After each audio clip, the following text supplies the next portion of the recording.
Ladies and gentlemen, boys and girls, children of all ages, welcome to the Robert Sports Show. I'm your host, Robert. Alright, from the independent scene to the main event of WrestleMania, yes, I cover it all here on Robert Sports Show. We are working on the GCW collective review of the 18 shows in Philadelphia this weekend. That was part of the collective Ring of Honor, House of Glory, and Revolver. Progress was part of the collective. DDT, Bloodsport, part of the collective. Stardom, American Dream, Defy, which was part of the collective. Obviously, WWE, Mania, 2 Nights in Mania, NXT, Ring of Honor, Supercard of Honor. Of all those shows, there's more. I wasn't able to watch them all yet, but I've reviewed 12 of them. I've watched all but one. Joey Janela, Spring Break Clusterfuck is the only one I haven't watched. I watched Raw tonight as well. I got like 6 reviews left.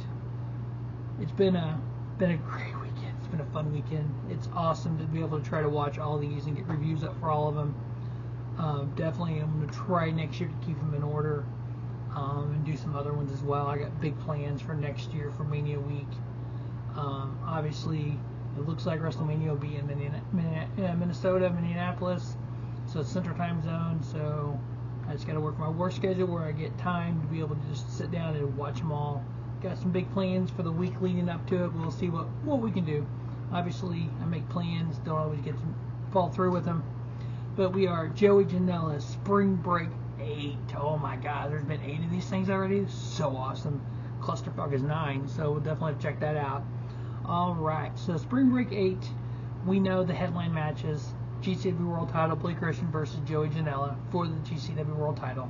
The I Quit match, Mance Warner and Effie.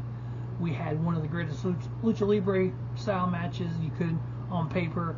Amazing Red, Gringo Loco. We have Matt Cardona versus Blue Pain. We have the Grab the Brass Ring Ladder match. So much great matches here. So first match, we had Masha Slamovich and Rina Yamashita taking on Masato, Tanaka, and Minoru Suzuki, Murder Grandpa.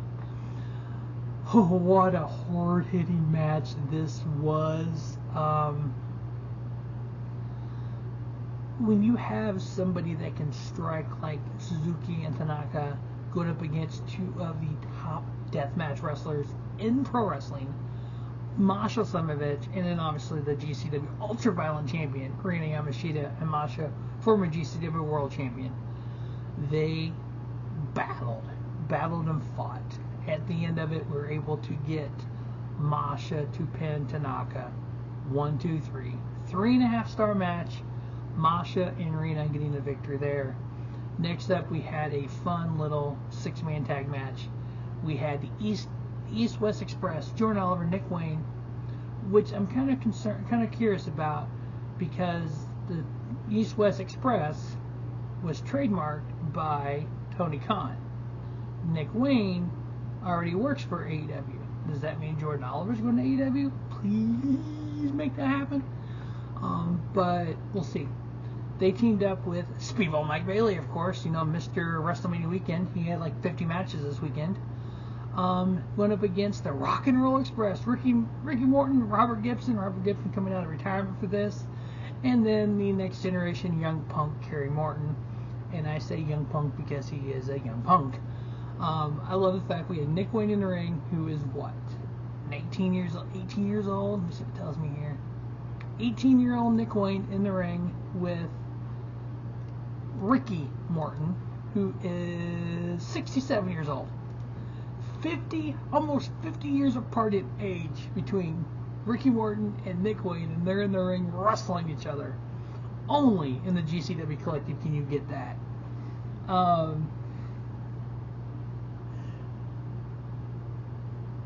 Ricky Morton hit a Canadian Destroyer on Nick Wayne. Done. And then hits a tope suicida. I'm like, really? When did Ricky Morton turn into a luchador? As he's gotten older, that's one of his couple of collectives ago. They had a match against LA. I think it was LAX, Santana and Ortiz. And they're talking.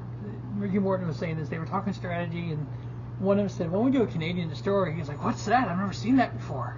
So they show him what a Canadian Destroyer looks like. He's like, "Yeah, let's do it." So you get 67-year-old Ricky Morton out there just dumping Canadians all over the place. It's hilarious to watch. I love the fact that Kerry Morton, the Rock and Roll Express, they're old-time tag team. Their faces can be. You get Kerry Morton, the young punk who thinks he's better than everyone else, so he's kind of that heel guy. And he is getting in there. He got it in his dad's face, got it in Robert Gibson's face, had a Chevy match going on, kind of being that heel of the match, and everybody else is having fun. It was like, oh my goodness. But at the end of the day, because of all that little dissension there with the Rock and Roll Express, East West Express and Speedball Mike Bailey got the victory. When you see a 67-year-old man hit a Canadian Destroyer on an 18-year-old kid, what's not to love? 3 1/4 star with Jordan Aller, Nick Wayne, and Speedball Mike Bailey getting the victory. Next up, we had a Dragon Gate Classic Tag Team Trios match versus Rhea New Generation. We had Dragon Kid, Kai, Yamada taking on Benkei, Kota, Minoura, and Shun Skywalker. Shun Skywalker, I've seen him a lot.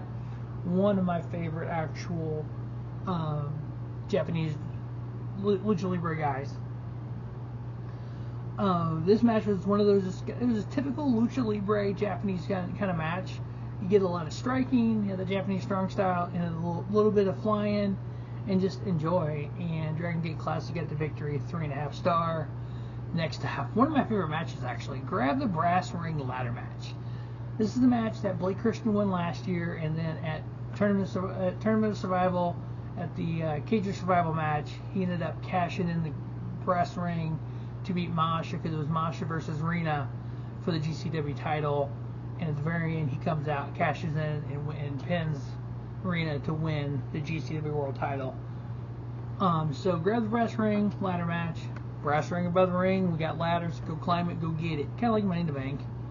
Cole Radrick, Alec Blanc, Alec Price, Arez, Leon Slater, Marcus Mathers, Mr. Danger, Myron and Reed all come out. We start the match. Music hits. We're like, oh, who is it? Who is it? We all knew the music. Couldn't place it. One of those deals. Microman comes out with his little ladder. Oh, he's like the modern day Swoggle. But yeah, this match was hella good. We had Leon Slater doing stuff off of ladders that, yeah, we saw at WrestleMania. We had Alec Price throw Myron Reed into a ladder. Alec runs up, the ladder's laying on the ropes. Alec Price runs up it and does the flip off of it. Leon Slater clears he literally, oh my goodness, this was epic. He goes off into the corner and runs and clears the top rope, clears the corner post, and does the flip almost to the second row of the stands. Leon Slater, he was getting hit with the ladders left and right. So you just had all these big ladder spots. At the end of the day, I'd give the match 3 1/2 star. Cole Radrick is the Grab the Brass Ring champion. Now, he teams with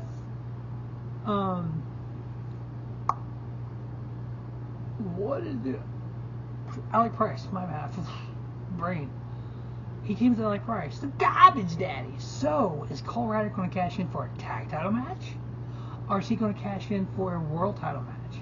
So he's got some decisions to make. And I know at the end, Alec Price got up there and was celebrating with him. So, do we get a tag team match, or are we going to have a singles match? So we'll have to wait and see on that one, how they get that cashed in. Next up, we had Matt Cardona versus Blue Cane.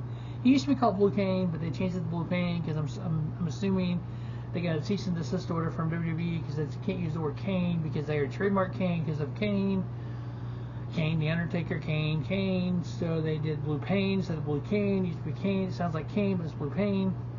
So Blue Pain, basically doing Kane moves. Where Kane's red, he's blue. That's the only difference. He choke slams. He does all the stuff there. Blue Pain, literally, they had Jimmy Lloyd out, or Broski Jimmy out there in a wheelchair, and he pushes Jimmy Lloyd off the ramp in a wheelchair. He's done. Cardona had had the urn and goes to hit Blue Pain with the urn. Hits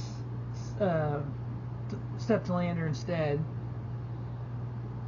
Blue Pain goes to pin Matt Cardona. And Steph Lander ends up pulling Kane out. Kane tries to choke slam Steph Lander, gets hit with a chair by Matt Cardona. Hits the Zack Ryder on him. Matt Cardona, 1, 2, 3. Well, Matt Cardona, Jimmy Lloyd, some other dude. Yeah, because some other dude comes out. I'm not even sure who it was. He looked like Zack Ryder. He goes to. It was the stupidest thing ever. He looks at Matt. He goes 1, 2. To Matt Cardona. Kane turns, Blue Pain turns around. He low blows Blue Pain. Goes probably he's with Matt Cardona. We get the referee to come back out. We have this dude, Steph Lander, and Matt Cardona all on top of Blue Pain when they counted 1, 2, 3 for Matt Cardona to win. All that, I give it 2.5 stars. It was an okay match. It wasn't great by no means, but it was okay.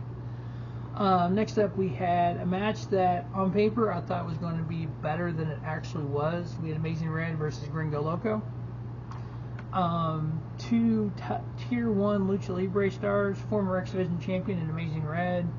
Had some amazing matches with AJ Styles. Gringo Loco, one of the top Lucha Libre stars in pro wrestling. This match did not hit for me. I give it 3.5. And that's being generous because I like them both. But it just seemed off. I can't place my finger on it. It's just, for whatever reason, they didn't seem like they had the chemistry. Some of the moves weren't as crisp as they should have been, and some of the moves weren't as, I would say, Daredevil-ish. Maybe they were both tired because it's a long weekend. I get that. But it was like, okay, it was a good match. 3.5 star. But it was like, I was expecting just this amazing X Division type style of match. I really didn't get it. But Amazing Red ended up getting the victory. Next up, we had the I Quit match. Mance Warner and Effie.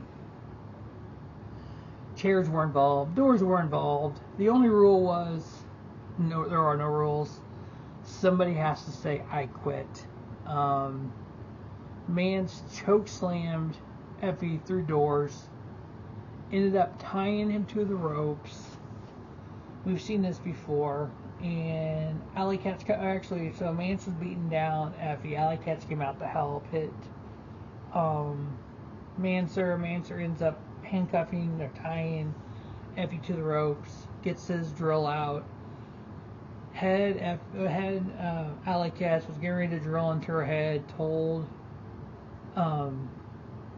Effie the only way he doesn't do it is Effie has to say I quit. So he literally had to hold Alec hostage and ended up hitting her with the butt of the drill. Finally, Effie says I quit, and he drops her and goes on. They need, in this cage of survival, tournament survival, these two need to be in the steel cage with a top on it with weapons. Last man standing. You have to make the 10 count and done. That way there's no way of him, Man's doing this kind of thing and making Effie say it so he doesn't hurt Effie's best friend, Alec. So that's what I think should happen. But I ended up giving this match 3.5. 3 3/4. So yeah, overall it was a hell of an I Quit match, but I think they need to end this with these two because that was BS. All right, next up we had a tag team match. We had Danhausen and Ram Cuchillo going up against Maki, Death, Kill, Maki Ito, and Neck Cage. Very, very mean, very ugly, very nice. All in the same match.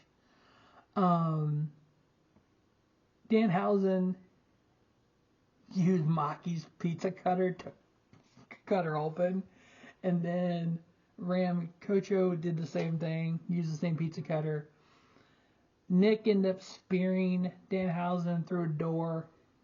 So you had Maki Ito pinning Ram Kocho, and then Nick Gage pinning Danhausen. Kind of a double pin there. 3.5 star match. A lot of violence. We had Danhausen drop his teeth in Maki's mouth. Teeth everywhere. It was just wild. And Dewey Donovan ringside, of course. Again, 3.5-star match with Maki Death Kill. Winning it. Then our main event was the GCW World Title on line. Champion Blake Christian taking on Joey Janela. Missy Hyatt in Joey Janela's corner. Blake Christian had Shane Mercer in his corner. Both of them got involved. Blake hit Joey Janela with a spinebuster on a chair. Shane Mercer was trying to get involved. He's on the ring buckle. He gets pushed off by Joey Janela. Joey suplexes, kind of brainbuster through a door. Blake Christian. Joey goes to get Missy Hyatt with her fancy purse. Had a brick in it. To hit Blake Christian. She doesn't. She hits Joey Janela on purpose. Blake gets the purse. Curb stomps Joey Janela on the purse. There's a brick in the purse, mind you. Twice. Gets the 1, 2, 3. Missy Hyatt turning on Joey Janela. Going with Blake Christian. Blake Christian still your GCW World Heavyweight Champion. Adding Shane Mercer. Adding Missy Hyatt. His 310-day run continues. I'm a Blake Christian fan. This is freaking cool. I know it's got to eventually end. But not yet. It's all kinds of fun. But that is GCW's Joey Janela Spring Break 8 review. As always, thanks for watching Robert Sports Show. Remember, Robert Sports Show, from the independent scene to the main event of WrestleMania. As always, thanks for watching Robert Sports Show, and don't just have a great day. Have a spiffy day. Robert Sports Show, your YouTube leader in sports channel content.